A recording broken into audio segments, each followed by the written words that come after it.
मैं आपको दो दृश्य दिखाता हूं इतिहास की सच्ची घटनाओं से। एक घटना यह है कि एक सेठ जी थे जिन्हें आप अच्छे से जानते हो। वे सामायिक कर रहे थे, बहुत प्रसिद्ध कहानी है इसलिए मैंने उसको लिया है यहाँ पर। और सामायिक कर रहे थे और उनका नियम था जब तक ये दीपक जलेगा तब तक वो सामायिक करेंगे। दीपक जला के सामायिक करने बैठ गए। क्या हुआ कि उनके परिवार के ही किसी सदस्य को उनके ऊपर दया आई कि पंडित जी सामायिक कर रहे हैं और दिया बुझने वाला है, लेके तेल डाल दिया। कहानी आपको लगभग पता है और समझो उनका देह परिवर्तन हो गया। मैं आपसे आपको पूरी कहानी पता है लेकिन आप अपने ज्ञान पर ध्यान दीजिए, सिर्फ छोटी छोटे टुकड़ों में कहानी सुनिए। अभी तक सिर्फ आपको इतना ही पता है कि इनका पंडित साहब का, सेठ जी का देह परिवर्तन हो गया है। उसके बाद वही सूचनाएं समाचार एक दूसरे तक, फिर उनकी श्रद्धांजलि सभा, शोक सभा हुई होगी। बोलो उसमें क्या चर्चाएं चल रही होंगी। लगभग हर वक्ता ये कह रहा होगा काश ऐसी मृत्यु सबको आए, जब भी मरे तो ऐसे ही मरे। भगवान सामने हैं, स्वयं सामायिक कर रहे हैं, मंदिर जैसी पवित्र जगह है, गारंटी से स्वर्ग गए होंगे। सेठ जी कहां हैं?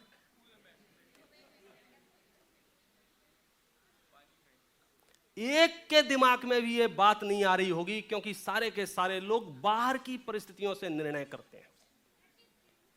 दूसरी सच्ची घटना यह है कि एक त्रेंच गति का छोटा सा जीव रास्ते से जा रहा है और हाथी का पैर उसके ऊपर आ जाता है।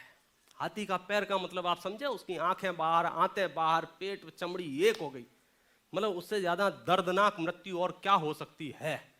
और उसकी जब शोक सभा हो रही होगी, सब कांप रहे होंगे, रो रहे होंगे, भगवान ऐसी मौत किसी को ना मिले। वो वहां समोसरण में खड़ा है। नहीं समझ में आया?